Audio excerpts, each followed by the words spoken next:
முதல் இரவுக்கே 4 பாட்டில் சாராயம் குடிச்சிட்டு வர்றதுனால தான் புருஷன் மேல ரொம்ப பயப்படுறா சோலையம்மா. ஆனா இந்த மாயாண்டி தான் பொண்டாட்டி சோலையம்மா மேல உயிரைய வச்சுக்கிட்டு அவ பேர்ல ஒரு மாடி வீடு, 50 பவுன் நகை, பட்டு புடவை, பொட்டி நிறைய பணம்னு வச்சிருக்கான்.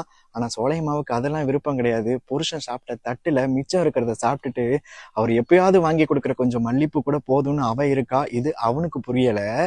இவ 9 மாசம் என்ன தொடவே தொடாதேன்னு சொன்னப்ப கூட இவன் ஊர்ல எந்த பொண்ணையும் ஏறெடுத்து பார்க்கல. இந்த அன்பு இவளுக்கு புரியல.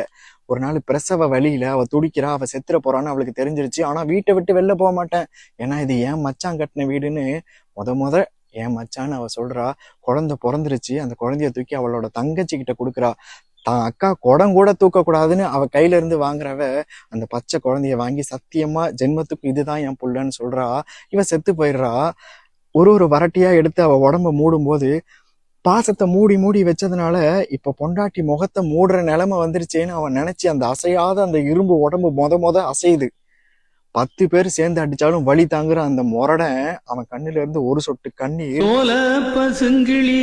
சோலையம்மாவோட பிரசவ வலியை விட இவனுக்கு அதிகம் வலிச்சிருக்கும் அப்படிங்கறத அந்த கண்ணீர் நமக்கு புரிய வைக்குது. எல்லாமே புரியுது. ஆனா ஒரு பொண்ணோட மனசுல முத்து இருக்கா, முள்ளு குத்தி இருக்காங்கிறது மட்டும் நமக்கு புரியவே மாட்டேங்குது.